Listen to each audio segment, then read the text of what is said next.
The notification chimed as Naomi Harris was presenting fourth quarter projections to the executive team.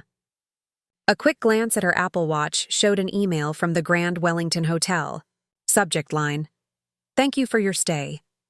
Her finger hovered over the notification, a momentary distraction she'd normally ignore, but something made her tap it. The room spun slightly as she read, "Thank you for choosing the Grand Wellington.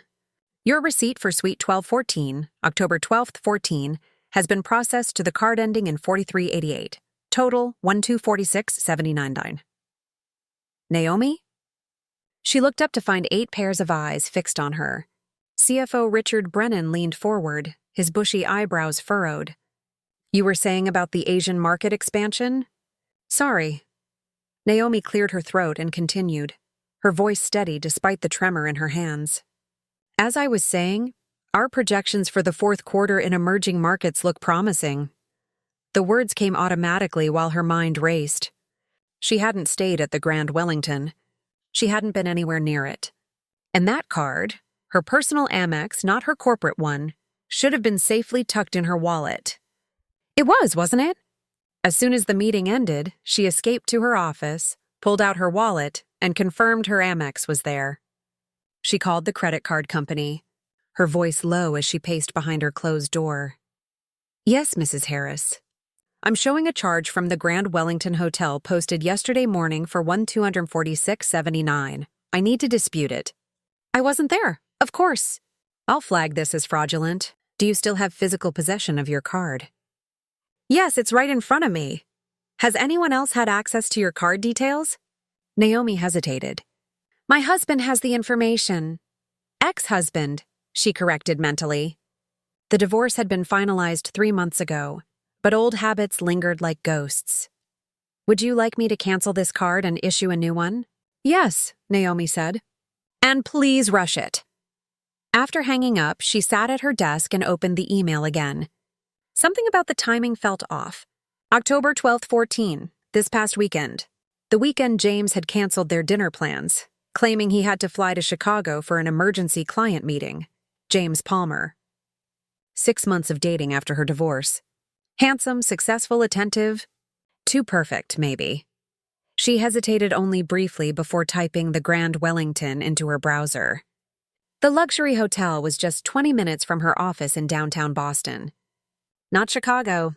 Her stomach tightened as she pulled up the hotel's contact page and dialed, "Good afternoon, the Grand Wellington. How may I assist you? This is Naomi Harris. I received a receipt for a stay this past weekend, but there's been a mistake. I wasn't there." "One moment, Ms. Harris. Let me look up your information." The receptionist's voice was crisp, professional. "Yes, I see your reservation. Suite 1214, checked in Saturday at 3:17 p.m., checked out Monday at 11:43 a.m.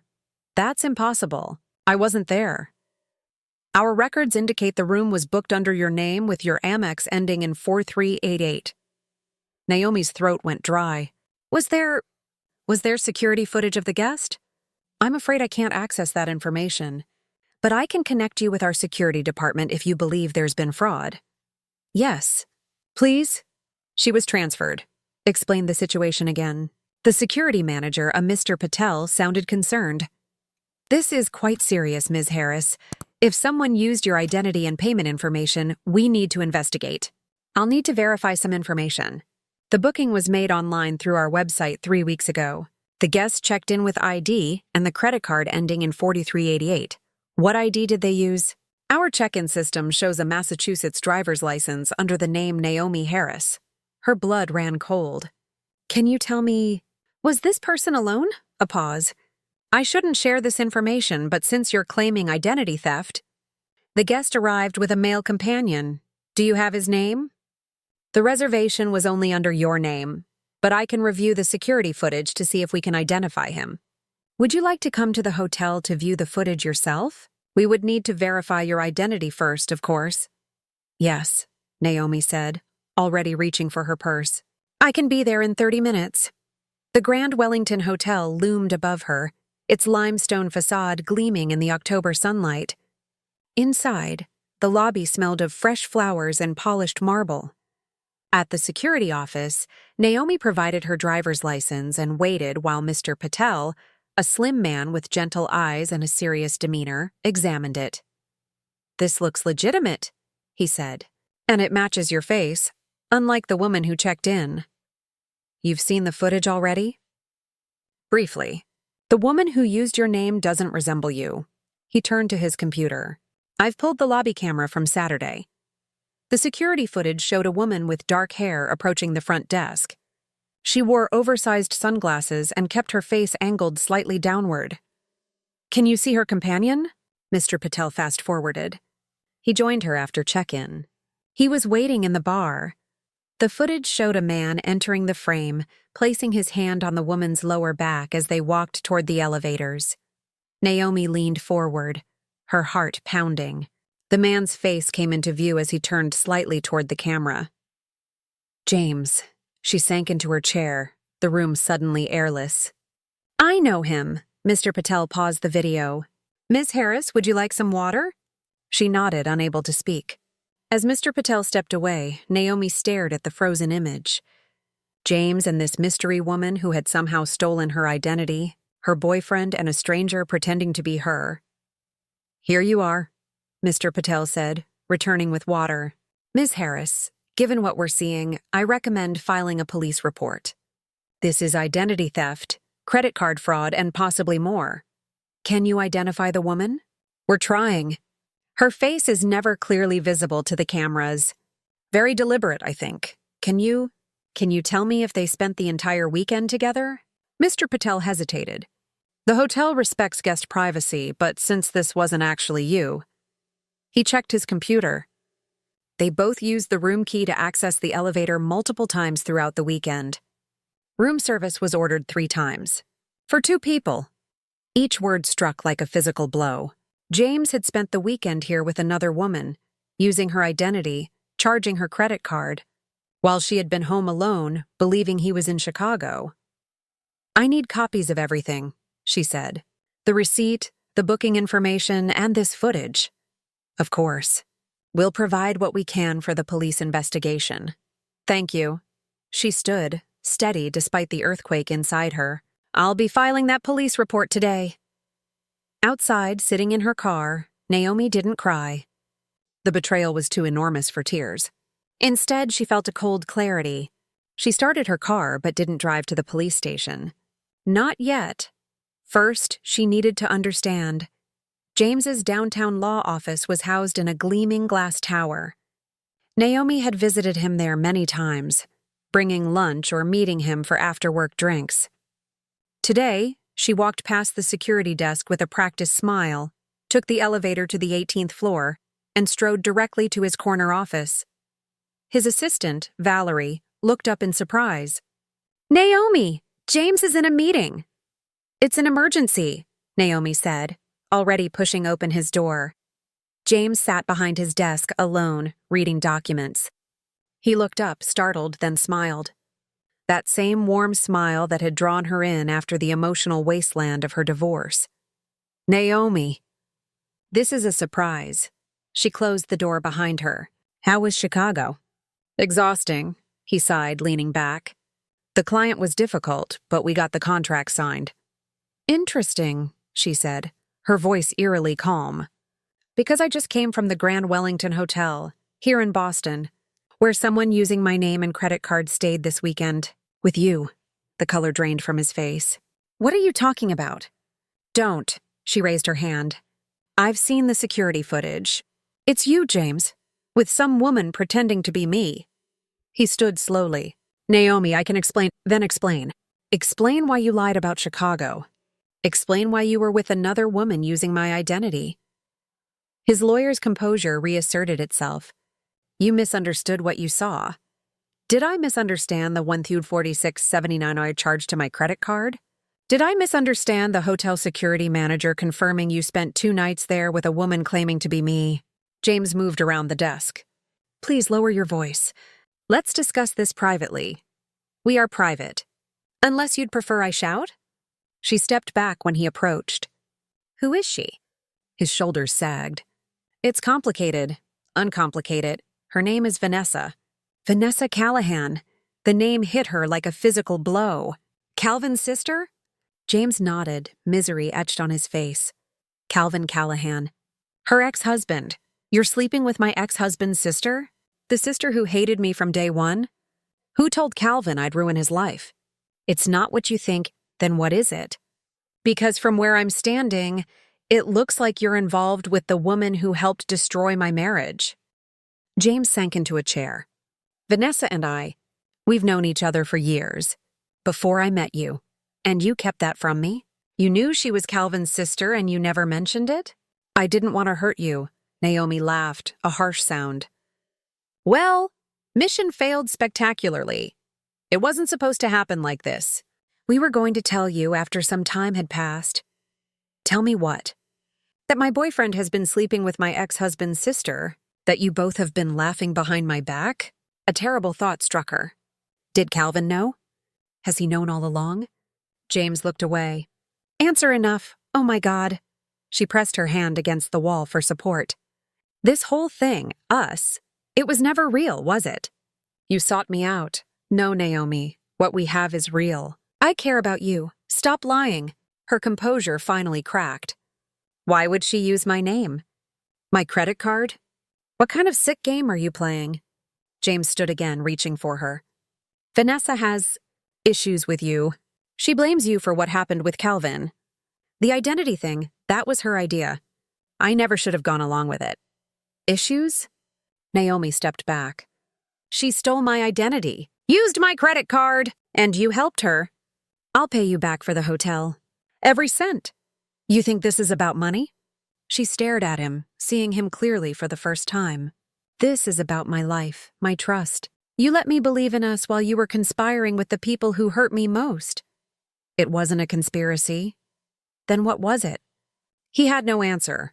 I'm filing a police report, she said, for identity theft and credit card fraud. I have the security footage. The hotel records, everything. Panic flashed across his face. Naomi, please. A police report could ruin Vanessa's career. Mine too. You should have thought of that before you let her steal my identity. What if I can get her to apologize? To explain? He was desperate now. There are things you don't understand about the situation with Calvin. Like what? Things he told her. About your marriage. About why it really ended. Naomi went still. What are you talking about? Calvin told Vanessa things. About you. About what you did. What I did. Our marriage ended because he cheated. Repeatedly. James looked uncomfortable. That's not what he told his family. Or his friends. And you believed him? The betrayal cut deeper. What exactly did he say I did? It doesn't matter. The point is, it matters to me. James ran his hand through his hair. He said you were emotionally abusive, that you isolated him from his family, especially Vanessa, that you threatened to ruin him if he left. Naomi felt as if she'd been slapped. And you believed that? You believed I was some kind of monster? I didn't know what to believe. I just knew I needed to understand. Understand what?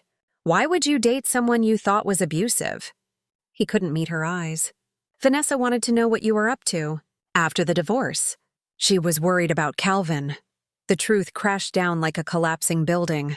Oh my God, you were spying on me. For them. Her voice dropped to a whisper. Everything between us has been a lie. Not everything. I did fall for you, Naomi. That wasn't the plan. The plan? She repeated the word, tasting its bitterness. There was a plan? He said nothing, his silence confirming everything. How much of our relationship has been about gathering information for Vanessa and Calvin? Our conversations about the divorce settlement? About my job? My future plans? Again, his silence was her answer. I need to go, she said, suddenly unable to breathe. Before I say or do something I'll regret, Naomi, please, don't contact me again. My lawyer will be in touch. She walked out, past Valerie's concerned face, into the elevator, and finally to her car. Only there, in the privacy of the parking garage, did she allow herself to scream. The police station was busy, but Detective Maya Ortiz listened patiently as Naomi explained what had happened. So your boyfriend conspired with your ex-husband's sister to commit identity theft and credit card fraud. Detective Ortiz summarized, typing notes. Yes. And you believe they've been monitoring you since your divorce? Yes. James as much as admitted it. Detective Ortiz nodded. We'll need statements from the hotel staff and copies of all documentation. The credit card company should have already flagged this as fraud. Yes, they're issuing a new card. Good. Now, Ms. Harris, I have to ask, do you feel physically threatened by any of these individuals? The question caught her off guard. Physically? No, but emotionally. She trailed off. I understand. This kind of betrayal of trust can be deeply traumatic. Detective Ortiz's dark eyes were kind, but professional. Based on what you've told me, we have enough to investigate the fraud and identity theft. The relationship deception isn't technically criminal, but it contextualizes the other behaviors. What will happen to them? That depends on many factors, including whether they cooperate and if they have prior offenses. Identity theft is a serious crime, especially when it's targeted rather than random. Naomi nodded, suddenly exhausted. What should I do now? Be vigilant. Change all your passwords, check your credit report, notify your bank, and consider whether you need a restraining order. I just want them out of my life. I understand, but these individuals have already shown they're willing to cross boundaries. A restraining order creates legal consequences if they continue. Naomi thought about it. I'll consider it.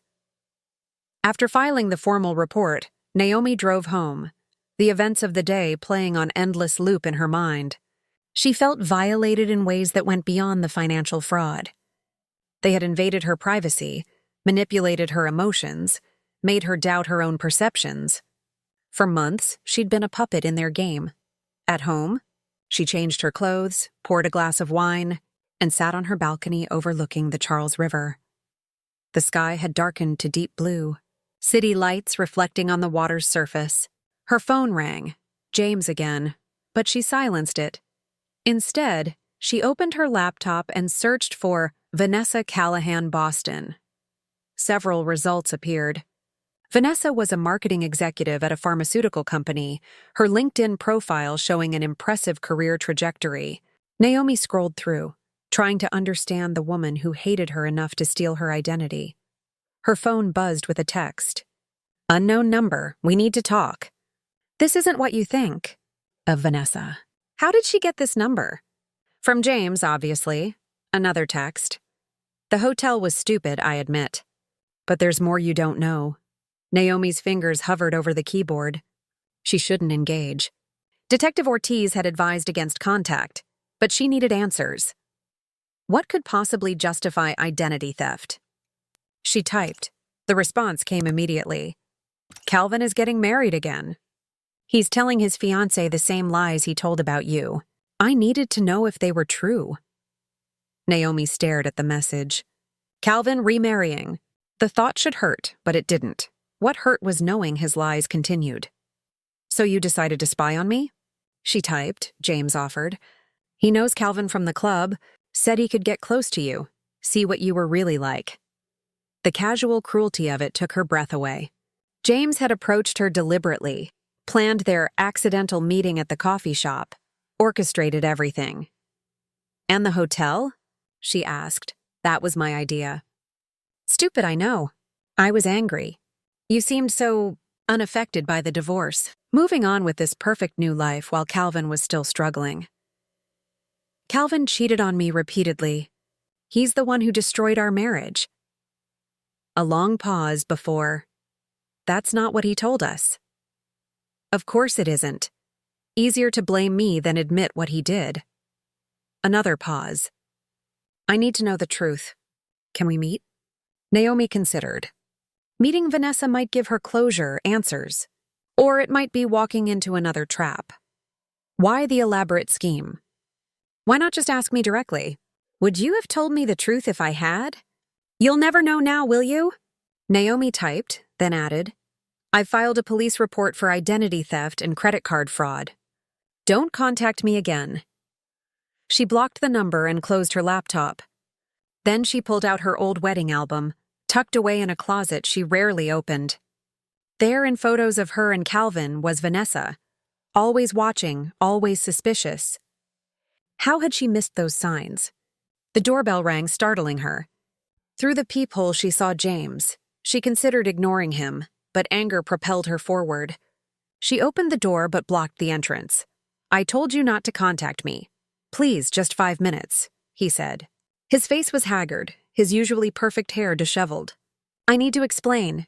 "Explain what? How you and Vanessa conspired against me? How you pretended to care about me while reporting back to my ex-husband's family? Or how about explaining why you let her steal my identity and use my credit card? That was never supposed to happen. I didn't know she was going to do that. But you still went along with it. I was caught in the middle.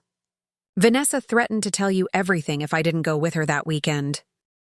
So you chose her over me, again. It wasn't that simple. It is that simple." Naomi's voice rose. "You made choices, James, every step of the way. You chose to approach me under false pretenses. You chose to feed information to Vanessa and Calvin. You chose to participate in identity theft. I'm sorry. I never meant to hurt you. Yet here we are." She stepped back.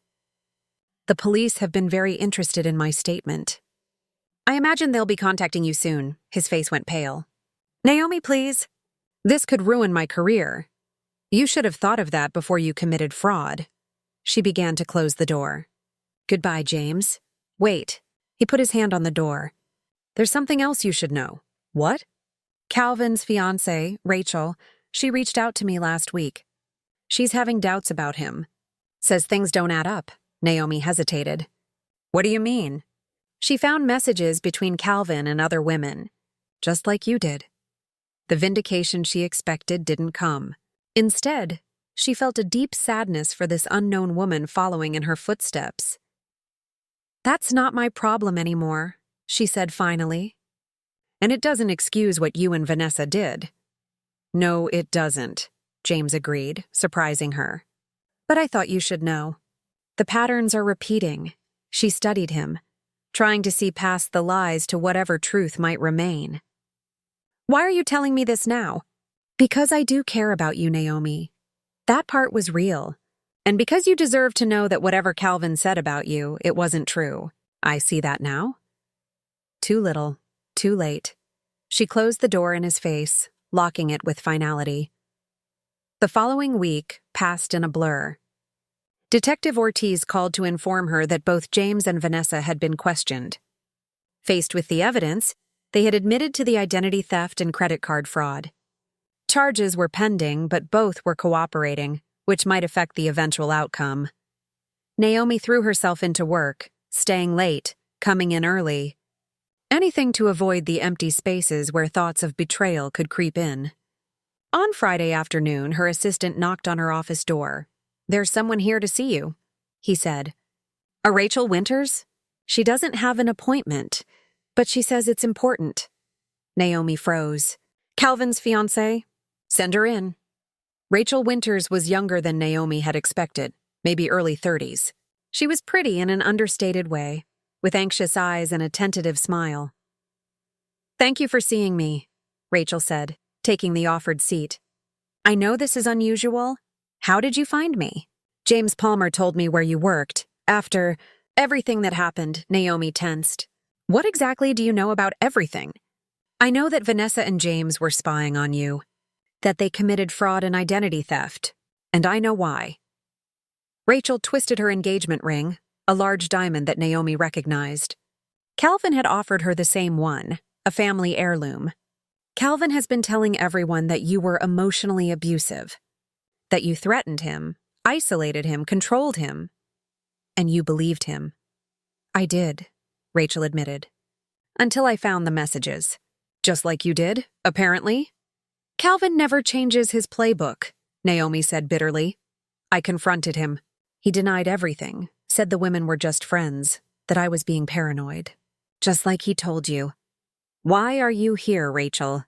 "Because I need to know the truth. About what really happened in your marriage. About who Calvin really is." Naomi considered the woman across from her, saw the desperation in her eyes. The same desperation she had felt 3 years ago when her world was collapsing. The truth is that Calvin is a narcissist who can't be faithful. When caught, he turns it around, makes you the villain. And when that doesn't work, he makes you doubt your own sanity. Rachel nodded slowly. He's been doing exactly that, telling me I'm overreacting, imagining things. Sometimes I feel like I'm losing my mind. You're not. That's his specialty, making you question yourself instead of him. I found something else, Rachel said, opening her purse. Letters from other women. Going back years. Some overlap with your marriage. She placed several folded papers on the desk. Naomi recognized one of the names. The woman Calvin had sworn was just a colleague when Naomi found their messages. Why show me these? Because I'm trying to piece together the real Calvin. And because, Rachel hesitated, because Vanessa came to see me yesterday. She told me what they did to you. And she said that after spending time with you through James, she realized Calvin had been lying all along. Vanessa admitted that? Yes, she seemed broken, actually. Said she'd spent years defending her brother, believing his version of events.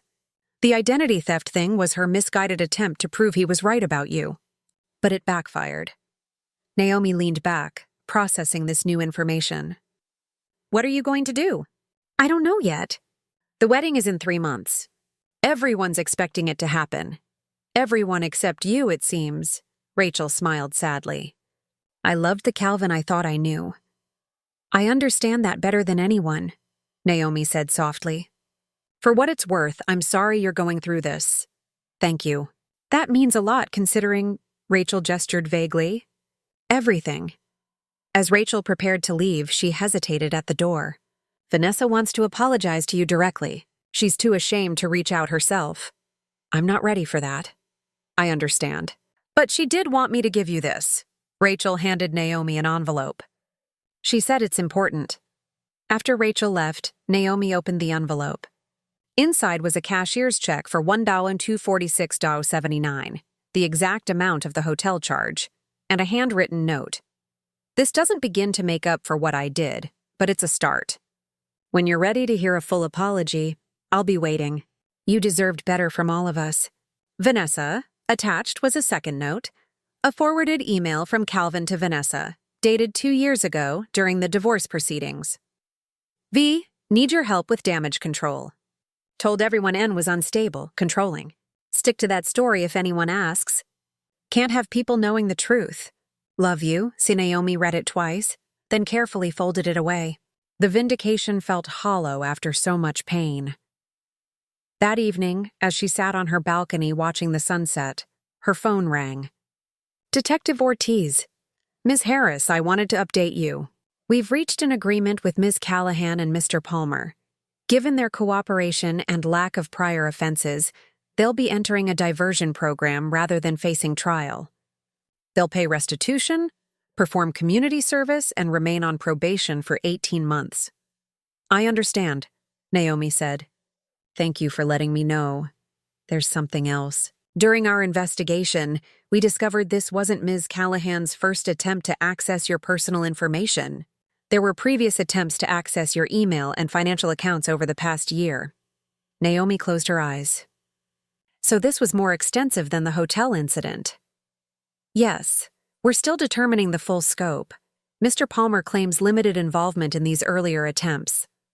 After the call ended, Naomi sat in the growing darkness, trying to make sense of it all. The depth of the deception, the elaborate web of lies, and somewhere in it all, a twisted kind of liberation. She opened her laptop and began to type, "To whom it may concern." My name is Naomi Harris. 3 months ago, I received a hotel receipt for a stay I never made. What followed was the unraveling of an elaborate deception orchestrated by people I trusted. This is my story. Writing it down felt like reclaiming her narrative, her truth. By the time she finished, dawn was breaking over the river, painting the water in shades of gold and pink. A new day. She saved the document, closed her laptop, and finally allowed herself to cry. Not from pain or betrayal, but from relief. The hotel receipt that had seemed like a simple mistake had exposed the truth, freed her from invisible chains she hadn't known she was carrying. Sometimes, she thought, the most unexpected messages lead us exactly where we need to go. 6 months later, Naomi stood at the entrance of a small cafe in Cambridge. Through the window, she could see Vanessa already seated, nervously checking her watch. This meeting had taken months to agree to, with Detective Ortiz mediating the initial communications as part of the restitution process.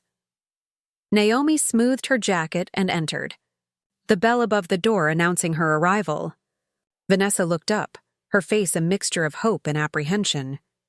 "Thank you for coming," Vanessa said as Naomi sat across from her. "I wasn't sure you would." "I wasn't sure either," Naomi admitted. A waitress approached and they both ordered coffee, the mundane interaction buying time. "How is the diversion program going?" Naomi asked finally. "It's educational. The community service has been humbling. I'm working with domestic violence survivors, ironically enough." Vanessa looked down. "Hearing their stories, it's changed how I see everything that happened. And James? We don't speak anymore. He's moved to Chicago, started over." Their coffees arrived, and Naomi wrapped her hands around the warm mug. "Why did you do it, Vanessa?" "The hotel, using my identity.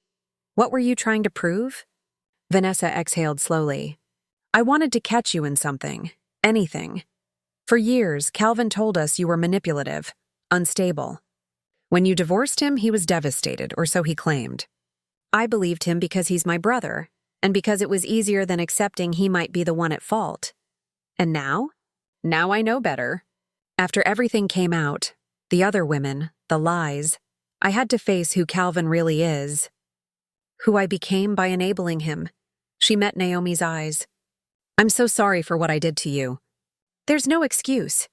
Naomi nodded, surprised by the sincerity she saw. "What happened with Rachel?" "The wedding?" "Canceled." She returned the ring.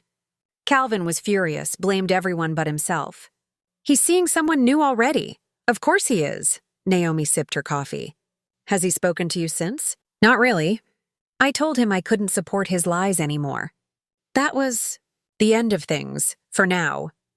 The weight of that admission hung between them. Vanessa had lost her brother defending the truth. "Your essay was published," Vanessa said after a moment. "In the Atlantic. About identity theft and gaslighting. It was powerful. You read it?" "Everyone did." "It's being adapted for a documentary series, I heard." Naomi nodded. "They start filming next month." The essay had been unexpected therapy, a way to process what had happened. When her therapist suggested submitting it for publication, she'd been skeptical. But the response had been overwhelming, thousands of people reaching out with similar stories of deception and manipulation. "Calvin's furious about that too," Vanessa said. "Though you never named him directly, I didn't need to. The truth speaks for itself." They fell silent, the cafe noises filling the space between them. Finally, Vanessa reached into her bag and removed a small wrapped package. "I brought something for you. It's not a peace offering exactly. I know we can't go back, but it felt important." Curious, Naomi unwrapped it. Inside was a small leather-bound journal. "It's my record of everything. The things Calvin said about you, the plans James and I made, all of it. I thought you should have it, for the documentary if nothing else. Or just to burn." Vanessa attempted a smile. "Either way, it's yours now." Naomi ran her fingers over the journal's cover. "Thank you. I'm not sure I'll read it, but thank you." "There's one more thing you should know," Vanessa said, hesitation in her voice. "The reason I was so determined to prove Calvin right about you. He told me you were the reason he and I grew apart during your marriage. That you isolated him from his family, especially me. That wasn't true. I know that now. But at the time it devastated me. Calvin and I had always been close. When that changed, I needed someone to blame." She paused. "After you divorced, when he still kept his distance, I should have questioned his story." "But it's hard to admit when someone you love has betrayed you." "I understand that better than most," Naomi said softly. As they prepared to leave, Vanessa asked, "Are you seeing anyone new?" "Not yet. Taking some time for myself first." Naomi stood, gathering her purse. "What about you?" "No, I'm doing a lot of therapy. trying to understand why I was so willing to hurt someone for Calvin's approval. Outside, the spring air was warm, cherry blossoms drifting on the breeze. They stood awkwardly on the sidewalk, their conversation hovering between closure and new beginning.